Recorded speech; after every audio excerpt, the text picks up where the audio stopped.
kuko bo baricaye ari batandatu, uravuga ninde muntu twakwica tugacuruza inkuru ye.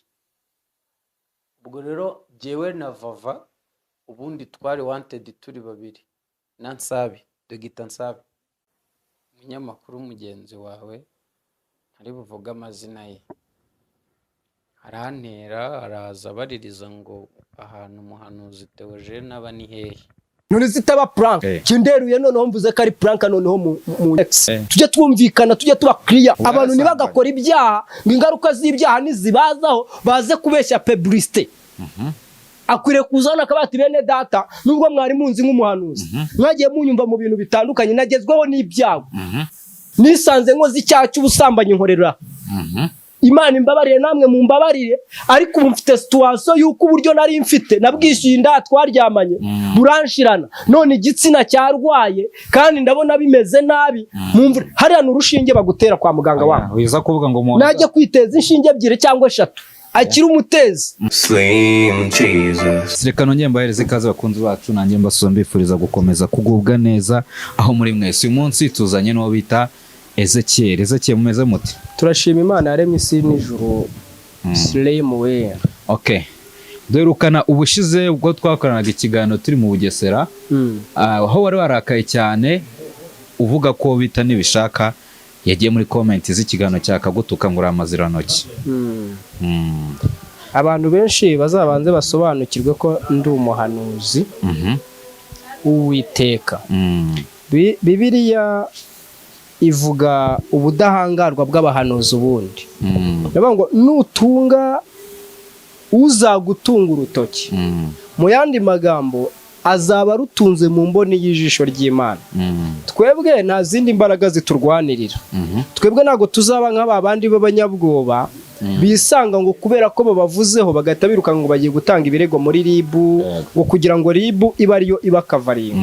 Twebwe dukavaringwa n'Imana ishobora bingahe byose. Kandi burya igitutsi kitafite icyo cyankuyeho kitanciye ukuboko kincu umutwe kincu ukuguru kincu ibiki kuri gihe ntacyo kintwaye.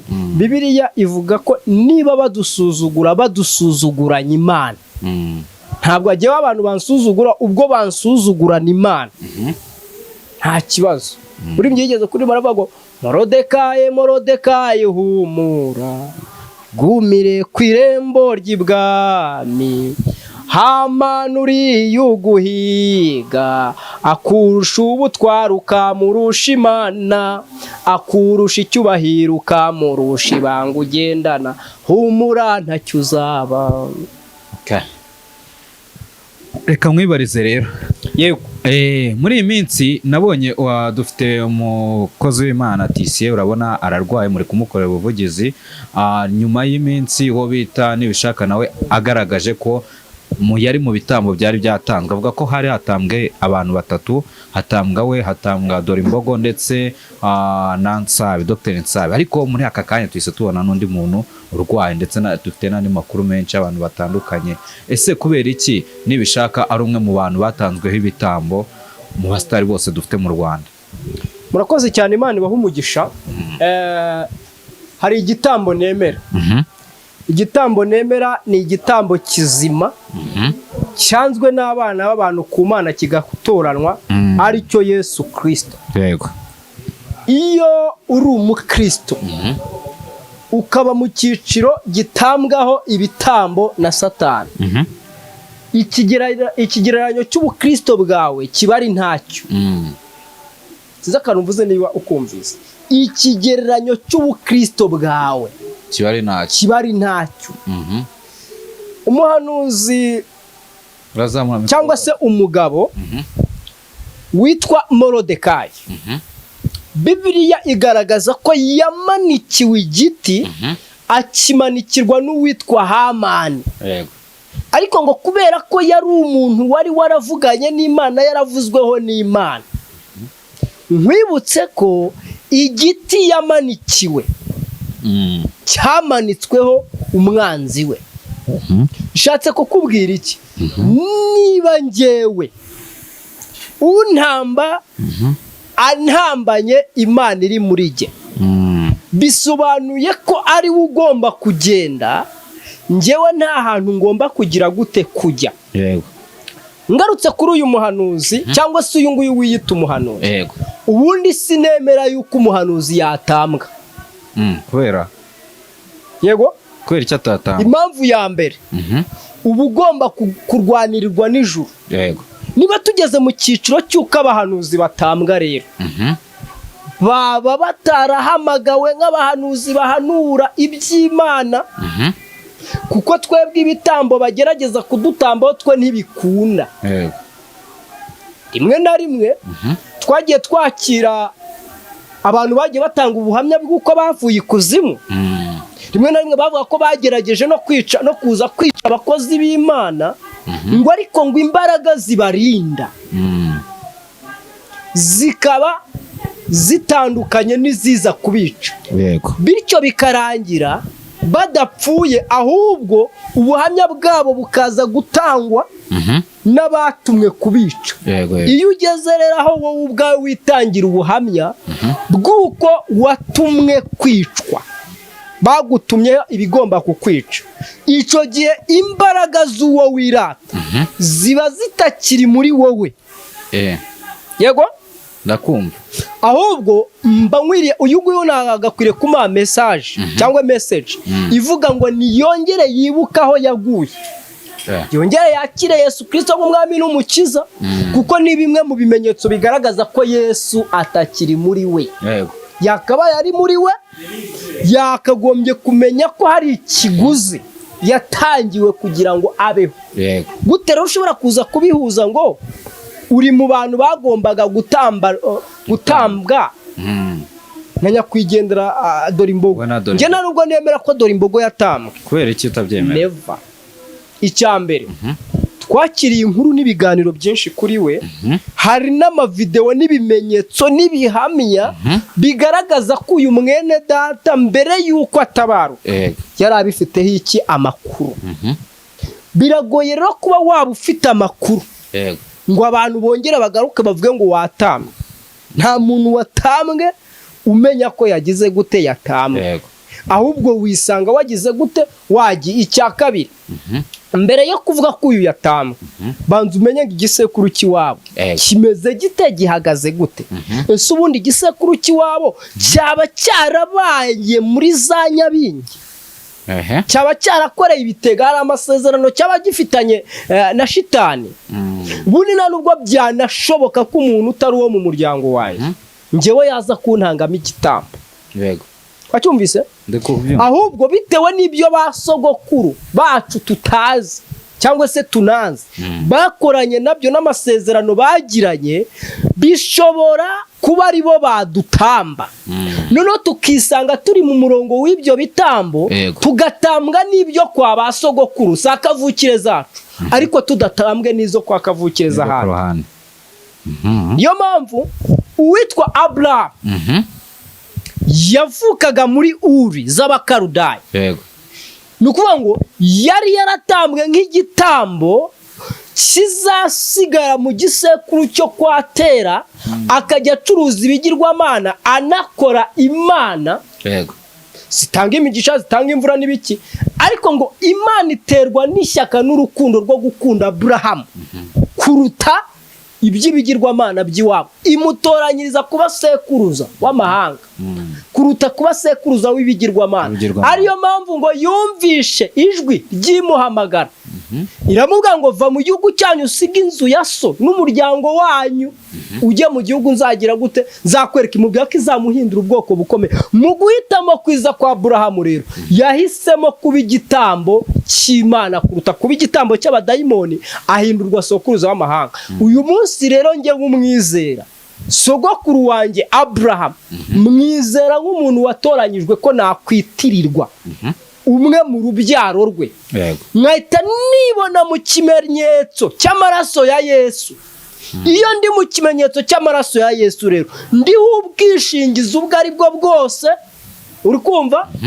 Nta kindi gitambo nkeneye gutambirwa, nta nubwo njye ndi igitambo cy'abadayimoni, nubwo mu buzima ndimo kuri iyi si nakwisanga mu buzima busuzuguritse, ariko ndi ikimenyetso cy'amaraso ya Yesu. Nubwo nakwisanga n'iyi kuzimu bavuga, igitambo natangiwe gifite imbaraga n'ubushobozi bwo kunkurayo, bwo kugukurayo. niyo mpamvu bavuga ko twatambwe, jye sinatambwe.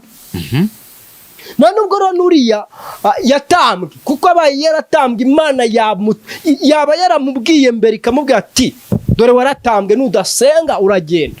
ariko nta buhanuzi twigeze twumva bwigeze busohoka mbere yuko atabaruka. nta buhanuzi tuzi bwavuzwe yuko yatambwe, ahubwo buvuzwe yuko apfuye. rimwe na rimwe rero mujye mwitondera uku kuyobya uburari kw'abahanuzi kwa bamwe na bamwe.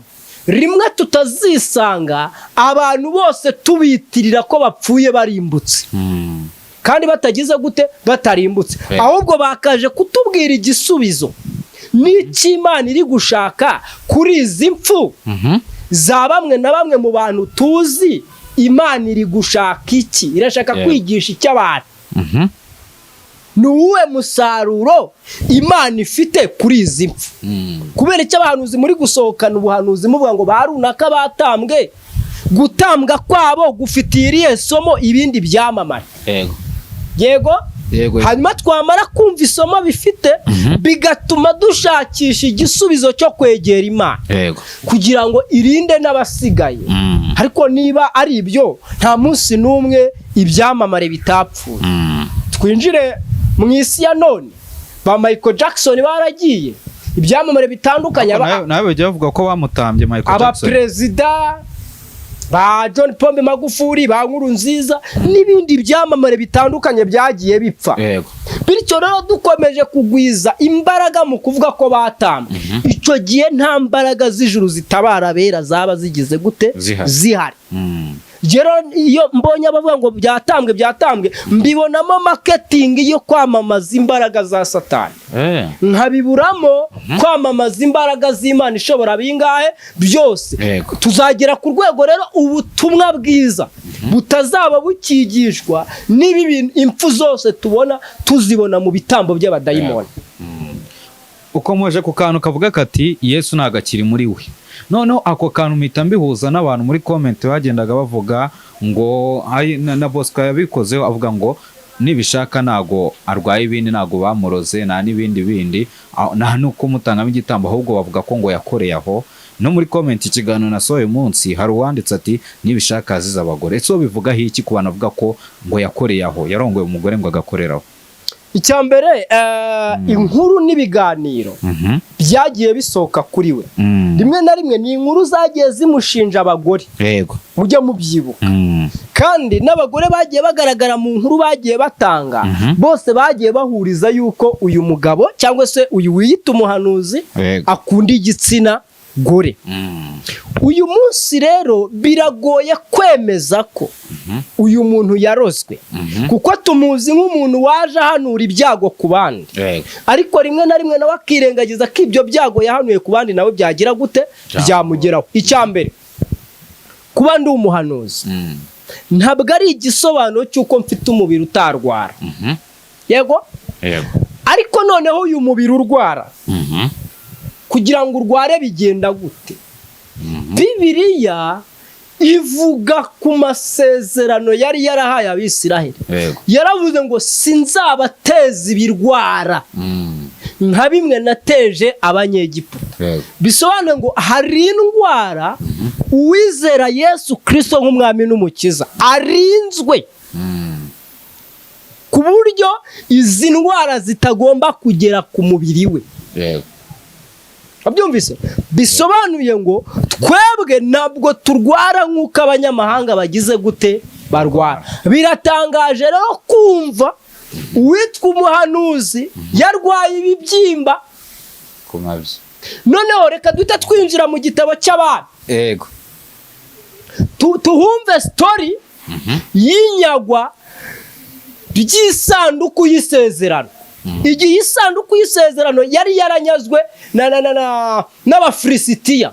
Bibiliya ivuga ngo iki kugira ngo igaruke? ivuga yuko byasabye yuko Abafilisitiya baterwa n'ibibyimba by'imbeba. bibyimba bikozwe mu mbeba. baterwa nabyo kandi hamwe na hamwe ahantu bagiye babirwara ni ku bugabo ni ku mabuno ni mu matako ntago bagiye kubirwara ntago byasabye ko babirwara umubiri wose rero iyo uri umwe mu bantu banyazwe isanduku y'isezerano kugira ngo Imana ikwereke ko isanduku y'isezerano yanyazwe kugira ngo igaragaze ko isanduku y'isezerano igomba kugaruka muri wowe ni ukuguteza ibibyimba yego iyo ibibyimba wabirwaye ni ikimenyetso kigaragaza ko umwuka wera w'Imana utakiri muri wowe kwavuga ko yarozwe na bagenzi babo bahana kandi ibibyimba none se ni ryari Abisirayeli bigeze barwara ibibyimba atari abafilisitiya banyaze isanduku y'isezerano uriya rero nta kindi ari kuzira kunyaga isanduku y'isezerano akiyita umukozi w'Imana akiyita umwana w'Imana kandi atari we abafilisitiya banyaze iyi sanduku bashaka kuyiyitirira bashaka kuyijyana guhangana na Dagoni na za Bayali uri kumva rero uku kwiyita icyo utari cyo wibuke mu Rwanda kirahano iyo wiyitiriye umwuga utari uwawe urahanwa ntabwo rero no mu Mana wakwiyitirira umwuga utari uwawe ngo unanirwe guhanwa uyu muhanuzi cyangwa uyu wiyita umuhanuzi nishaka reka mvuga ko ari umuhanuzi ntacyo bitwaye kuko n'abahanuzi 850 ba Bayali n'abashera nabo bari abahanuzi muri kiriya gihe cy'Abisirayeli we ariko kuki mukunda gukangwa n'abantu bose ngo mwumvise ko ari abahanuzi umuhanuzi muri Isirayeli icyo gihe yari umuhanuzi witwa Eliya ariko ntago hari habuze 850 ba Bayali na Shera iyo tugiye mu gitabo cya Daniyeli mu bice bitatu tuhasanga abasore batatu Sadraka Meshake na Abedinego abo basore rero hari cyari gitumye banga kwiyandurisha ibyo kurya by'ibwami uyu nibishaka muvuga ni ikihe gihamya ni ikihe kimenyetso kimugaragaraho cyo kutiyandurisha ibyo kurya by'ibwami ubukristo bwiwe se tubwite guta umugore n'abana babiri aba ari bwo uyu muntu tumwita umukristo none twe guhangayika n'ibihano by'Imana nabo biravuga ngo ntibishoboka ko umuntu utabashe kugenzura iby'urugo rwe yanagenzura itorero ry'Imana tuzi umuntu umwe Bibiliya yemereye gucyura umunyamahangakazi kurongora indaya ni umuntu witwa Ezekiyeli muri Bibiliya iramubwira ngo murongore muri Imana yemereza Ezekiyeli kugura indaya yigeze kubimwemerera ariko ntabwo ari iki abantu utaza kugira ngo ni iki noneho ngo arongore iki indaya ariko mu buryo yayirongoyemo bwari uburyo Imana yashakaga kwerekana ko nabo bakwiriye agakiza izo ndaya yego none se ariko reka nkubaza icyo gihe Bibiliya icyo gihe bemereza Ezekiyeli kurongora indaya ntamwemereye kuyishyura ntabwo yagombaga kuyishyura nzabiguha mu kiganiro cy'ubutaha kuko nkavuze uyu munsi ntabiteguye ariko mu kiganiro cy'ubutaha uzaza ubimbaze uburyo Ezekiyeli yemereye kugura indaya akayicyura byose nzabiguha muri detail akantu ko kuyigura kandi urumva ntabwo yayishyuye nzabiguha uwo nzi waguze maraya ni umusaza umwe muri Bibiliya ariko aza kwisanga n'ubundi maraya aguze ari umukazana we musaza witwa Yuda muri Bibiliya ajya gushaka anyuze ku ndaya iyo ndaya amaze kuyinyura asanga indaya yiyambitse imyenda y'uburaya arayigura ariko ayisigira isezerano ayisigira inkoni kugeza ubwo yanda icyo yashakaga kwari ugusama kugira ngo kubera ko yari yarapfushije umugabo yapfushije ari uwo musaza uwo musaza rero amwima gukikurwa cyangwa se gucyurwa n'umwe wo mu muryango we kandi wari umugenzo n'umuco w'Abisirayeli biza kurangira uyu musaza aguye mu mutego wo kurongora iyi ndaya ariko biza kurangira imunyaze icyitwa isezerano imunyaze ubutwari ayisigira inkoni ayisigira impeta n'umweko yego amaze kuyibisigira rero igihe cyo kugaragazwa kw'indaya yuko itwite umukazana we yaje gutwita atwise rero kubera ko ari umugenzo w'Abisirayeli uwutwise wo muri bo yagombaga kwicwa none bamubajije umugabo wamuteye inda aravuga ati muzagende mumenyere nyiri uyu mweko ni uwande, bamenyere iyi mpeta ni iyande. Nibwo uyu musaza yavuze ngo andushije gukiranuka. Kare kose iyo nza kubimenya mba narakiranutse, ariko uyu andushije gukiranuka. Dufite abantu rero baturusha gukiranuka. Yego. Wabyumvise? Rero rimwe na rimwe ntabwo tujya dukunda kwemera yuko turi abanyabyaha. Biragoye rero kumvisha uyu nibishaka yuko ari umunyabyaha. Yego. Gute witwa umukiranutsi wareze ugatererezwa ibibyimba uri umukiranutsi? Kimwe mu bimenyetso byitwa iby'ibibembe. Uyu ni umubembe. Banza wumve, hari indwara zitarwara abana bisumba byose. Nuko ngo ntabwo agomba kurwara. Twababara. Bya ni ibimenyetso bigaragaza ko ari umupagani. Yes. Kuko yakabaye Yobu. Hari abagiye gutanga ngo Yobu ko yarwaye. Kurwara kwa Yobu. Hari ikiganiro cyabaye hagati y'Imana na Satani. None se reka ngo uretse gato abantu bagiye kunkubitisha icyo ngicyo. Hari ikiganiro cyabaye hagati y'Imana na Satani. Nibishaka Theogene natuzanira ikiganiro cyabaye hagati n'Imana na Satani. Icya kabiri ni iyihe ngingo yamurengera yagaragaza yuko yatanzwe nk'ikigeragezo nk'umuntu ugomba kugeragezwa? Ntayo. Ni inkambi ya Nyabugogo ntiyasohoye. Yego. Wabyumvise? Ariyo mpamvu rimwe na rimwe dufite abantu biyita abahanuzi. Yego. Bagahanura mu izina ryo guhahamura no gutera ubwoba kugira ngo isi ibabere inkoma amashyi, ibakomera amashyi, bumve ko ari ibyamamare. Ariko umuhanuzi wese uvuga mu izina ry'Imana ye azakorwa n'isoni zo kuvuga Imana itagize gute, itavuze. Twe kwiyita abahanuzi tuvuga ubuhanuzi budateze gusohora. Ese basi wowe ubonye kiriya kiganiro nk'umuntu w'umuhanuzi mugenzi wawe, umukozi w'Imana mugenzi wawe, ntabwo wabuze ati reka mfate umwanya musengere ndebe ko yakira? Ntabwo nata icyo gihe. Kurya utata igihe cyo gusengera umukozi w'Imana mugenzi wawe? Kandi Bayali iri guhangana n'Imana, ariyo mpamvu ibibyimba byamujeho. Ariko wamusaba imbabazi ku Mana? None se Dawidi wigeze ubona afata umwanya? Ubu uragira ngo jyewe mbe nk'uyu mugabo wagiye kuramira isanduku y'isezerano? Ese mwaretse tukareka Imana ikihanganira n'abahanuzi? Hariya harimo kwihanganira n'abahanuzi. Rero yiza kwiyitirira urupfu rwa nyakwigendera ngo agaragaze yuko bagombaga gupfana. None si nkuru twebwe yatuvuzeho yuko mu gihe cya Pasteur Justin igihe yakoraga impanuka nagombaga gupfana na Pasteur Justin. Impamvu Pasteur Justin atapfuye ari uko ntarindi kumwe nawe, twari dutambwe nani? Ntabwo mbizi we. None umunsi yagaragaye avuga yuko ari Imana yagombaga kuduhana. Ariko Bibiliya igaragaza yuko itwihanganira muri byose. Yego. Irindiriye yuko hari umwe wavamo akagira gute, agakizwa. Ntabwo yishimira. Yego.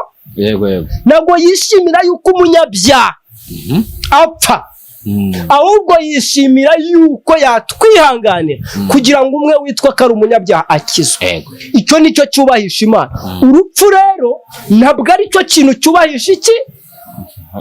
Nimukabonera umuntu apfuye ngo mwumve ngo yishwe n'ibyaha bye. Kubwira aka kanya urabona ko nyine ndi kubona muri kuyoba cyane.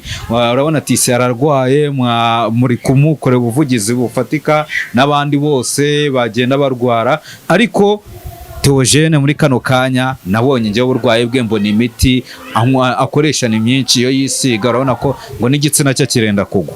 Aka kanya bibaye ngombwa ko yitaba Imana kubera ko abuzana bamufasha, mwaretse tugahindura akicwa n'ibibyimba by'ubugabo se?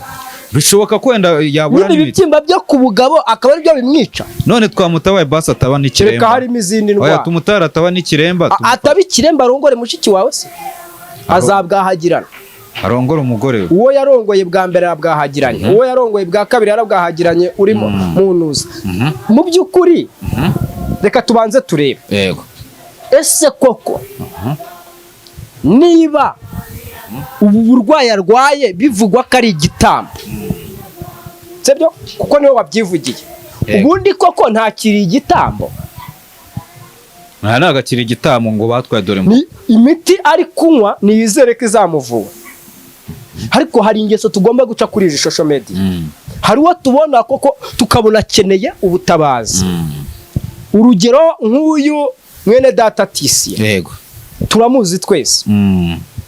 Ni umuvugabutumwa wagaragaye ku mbuga nkoranyambaga abwiriza ubutumwa bwiza, kandi tumva nta hantu twigeze tubona ubutekamutwe n'ibindi, yego, sibyo?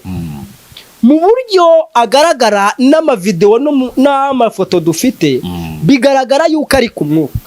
Mu makuru nge nabashije gukurikira, nuko uyu mwene data yagonzwe imodoka imuturutse inyuma ari kuri moto, yego, agiye mu murimo w'Imana. Bamujyana kwa muganga, bamugezayo hari ibice bimwe na bimwe byahuye n'ikibazo, harimo umutima, yego, hakabamo ibihaha, hakabamo n'impyiko ndetse n'umugongo. Uyu nguyu birumvikana fakte y'uburwayi bwe, birumvikana kuva igihe yarwariye. Ubu nibwo turimo turamenya amakuru y'uko ameze. Hari imbaraga umuryango we wabanje gukoresha mu bushobozi bwawo. Uyu munsi bageze ku rwego noneho rwo kuba bakwitabaza inshuti n'abavandimwe. Guta ubu burwayi bwo kurwara ubugabo n'ibibyimba bya nibishaka uri buze kubushyashyariza ukabuhuza n'uburwayi bwa Tisiye. Ukeneye ubutabazi ninde? Utabukeneye ninde? Bose barabukeneye. Ibi bibyimba bikeneye gukandwa bikameneka, akabinywera imiti yoroshya cyangwa se ituma bishya. Hari igihe imiti ya kinyarwanda yakora cyangwa se imiti yo kwa muganga ikabikora. Ibyo nabyo tuvuga ngo bikeneye ubutabazi.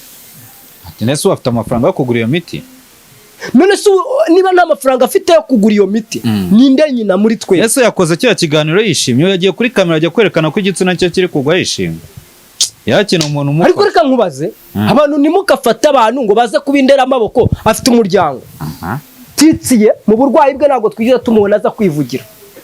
Umuntu ubasha kwivugira ni ikimenyetso cy'uko yahamagara n'inshuti n'umuvandimwe. Je mbona iriya nkuru y'uwo ngo nibishaka, naramwandikiye ndamubaza nti mwaramutse kugira ngo musobanuze, ansobanure byibura igisabwa. Hari igihe nari kumutera inkunga y'5,000.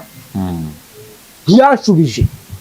Gutumbwira ngo uyu muntu ni indembe, umuntu wandikirana agufate ntagusubize. Sarashoboye kukwandikira nyine kandi arembye. Ko yashoboye kwicara mu ntebe mu madiva meza, yagurisha amwe mu madiva. Buri umuntu tujya gutera inkunga ni umuntu tubona byibura hari uruhare rwe yakoze nta katagize. Agaramye mu madiva, gitari mwicaye iruhande, nta nubwo ari kuvuga ati wenda iyi gitari ya gitari nari mfite nayigurishije kugira ngo nivuze. Agaramye mu madiva, nta ntebe yagurishije. Uwo muntu uri kuvuga ngo akeneye ngo kuvuzwa n'abantu. Hanyuma nituraza dufate Tisiye urembye, wakoresheje imbaraga zose mu buryo bwumvikana, tumwirengagize ngo amaso tugiye kuyerekeza kwa nibishaka. Njyaho kugira ngo amaso nyafate nyerekeze kwa nibishaka, nayerekeza kwa Tisiye. None ubwo ngubwo suri buze no kuba uri kujya ku ruhande rwo kwa Emi yavuze ngo hari bamwe mu bantu aribone kino kigana akanga ngo ibi ni prank nagarwaye. None zitaba prank. Kinderuye noneho mvuze ko ari prank noneho mu nyice. Ni prank. None se ko yarwariye mu rugo, izo nkunga akeneye kujyanwa kwa muganga arwariye mu rugo ni inkunga nyabaki? Bamugura imiti yo ku gitsina ikiri. Abamuteye uburwayi bw'icyo gitsina nibamuvuze. N'abantu bamuteye. Igitsina kirwara kuko wakoze sex. Tujye twumvikana, tujye tuba clear. Abantu nibagakora ibyaha, ingaruka z'ibyaha nizibazaho baze kubeshya publicité. Akwiriye kuzana akabati bene data, nubwo mwari munzi nk'umuhanuzi, mwagiye munyumva mu bintu bitandukanye, nagezweho n'ibyago. Nisanze nkoze icyaha cy'ubusambanyi nkorera.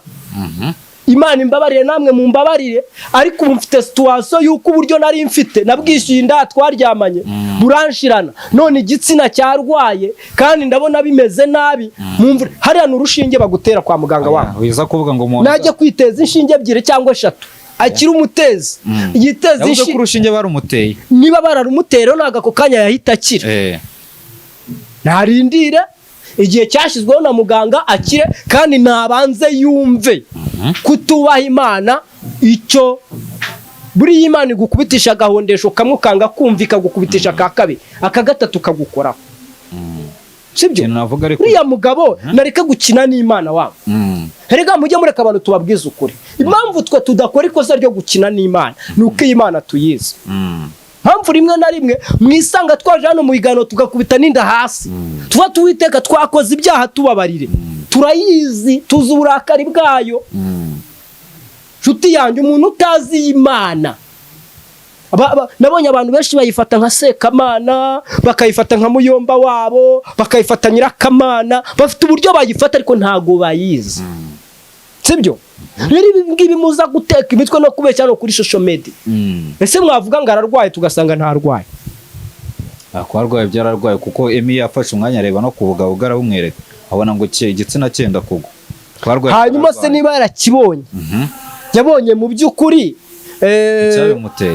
yabonye ari ukumutamba. Ese niba utambwe kubera iki bagutambye ibice by'ubugabo? Reka twemere ko bamuroze. Mwe ntago mwumva ko wamuroze ari umukobwa yabeshya urukundo, akamubeshya kumutwara, akamurira ibye, akamurira amafaranga. Ntago mwumva ko ari zo ngaruka. Guturwara igice cy'ubugabo nukugira ngo uwo yahemukiye atazagira undi ajya kukirongoza, ntarwara bikiremba, bose bahombe. Dufite abantu hano baza hano ku mbuga nkoranyambaga bakaza guhemukira. Mwifuriza kuba ikiremba? Oya ntago mbimwifurije, nta n'inyungu nge nabibona, kuko abaye ikiremba hari gihe wenda mushiki wanjye cyangwa se mwene data wundi yaba bihombeyemo. Mushiki wawe mushiki wawe usibye ko njye mfite mushiki wanjye, umva nkubwiye, njye mfite mushiki wanjye, ntago namushingira nibishaka Theogene. Umukozi w'Imana ntago amwima mushiki wawe nawe. Uko niko kuri. Icyambere ubuhamya bwiwe mbuzi bujyanye n'urushako ndabuzi. Yego.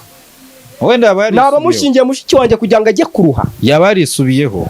Birashoboka ko wenda njyewe reka nkubwize ukuri, nubwo naba mfite iyerekwa ringaragaza ko uyu muntu yihaniye akamarayo, mfite ubushobozi bwo kubuza mushiki wanjye, sinamushingira mushiki wanjye. Imana ubwo wasuzugura Imana kwa ati simumuhaye. Genda kubwa ngo mfite ubwo bushobozi. Nuko ku rwego ndiho cyangwa se ku rwego rw'imibanire uyu munsi biriho, ntago ababyeyi bagifite uruhare rwo gushimira ngo baguha tuzashaka. Mushiki wanjye yamukunze itsoke, ariko ntihaburamo agakeregeshwa ko kubanza kumubwira umuntu asanze uwo ari we, kuko si ubwa mbere, si kabiri, si gatatu tubonye inkuru zisohoka tuyu umuntu impamvu yatewe umuryango wari waramubuje kumumushingira ati none dore aramwivuganye. Muri byibuka uwitwa Kazungu Ruguririya igihe yicaga umudamu wiwe, cyaravuzwe ati mbere yuko babana imiryango yari yaranabyanze. Urumva? Rero uyu nguyu bundi hari n'indwara nge narwara sinze kuyivuga hano kuri social media. Yego. Square kuvuga ko warwaye ubugabo. Indwara zifata ubugabo turazizi wabo. Tuzi karimburugu, tuzi imitezi, hari yinduzi ama infection. Izo ni indwara zimenywa n'umuganga, nawe waba ufite n'umugore zikaziterwa n'iki akabimenya. Ziterwa n'umwanda. N'iki kintu? Infection ziterwa n'umwanda w'ahantu wenda wiherera. Ibibyimba bino byo ku gitsina byo biterwa n'iki? Ibibyimba byo ku gitsina subwo we n'ubyumva. Hari gihe biza ari ibyuririzi by'ibindi birwara wanduye. Hari indwara rega zandura mu mibonano mpuzabitsina. Muri comment ngo ni sida, ngo ni ibyuririzi bya sida. Nabyo byashoboka. Aya ntabwo abarwaye sida nibishaka. Nabyo byashoboka kuko ntago sida tuyipimisha amaso, ntabwo tuyipimisha ibitekerezo. Sibyo? Rero bene data, shuti z'umusaraba, mureka tureka gukina n'Imana. Buri turimo turakina n'Imana, turimo turayifata nka garafureri wacu, ariko itarabashije gufata Nebukadinezari ngo imugirire impuhwe ireke kumutesha ubwami ajya kurisha imyaka 7. Ntabwo wowe nibishaka ari wowe izarebera izuba. Yego. Ntabwo ngeze kiyara ari ngi izarebera izuba. Mana irarakaye. Tagahinda k'abantu baje hano muri iki kibuga biyita abahanuzi. Ariko bagenda bababaza imitima y'abakozi b'Imana. Kimwe nk'uko uvuze ngo harababaza ngo nyinshi zasenywe n'abiyita abahanuzi sirimu. Yego. Uranyumva? Muri uko gusenga bakobwa benshi bari gushaka abagabo. Bateshejwe abagabo, abagabo babo barongora abandi bagore batari ababo, bataye abagore ba binyuze muri ibi bintu byitwa ubuhanuzi. Yego. Igihugu cyacu kiri mu ngaruka z'abantu baje biyita ngo n'abakozi b'Imana. Utaza kugira ngo ubukene n'inzara twisanga dufite yagiye iterwa n'utu duhegeni tw'abantu ngo bagiye bakodesha amasare ngo bagira gute birirwa biba abantu. Urumva bakirirwa biba abantu, ugafata umugore kuko wamubonye yuko ari umukirakazi ugatuma asahura umutungo w'urugo ngo urimo uramusengera ngo umugabo atazamuta ngo weretswe ngo umugabo ngo azamwica. Iryo sesemi Imana ifite mujye mureka iriruke kuri abo biyita ngo n'abakozi b'Imana.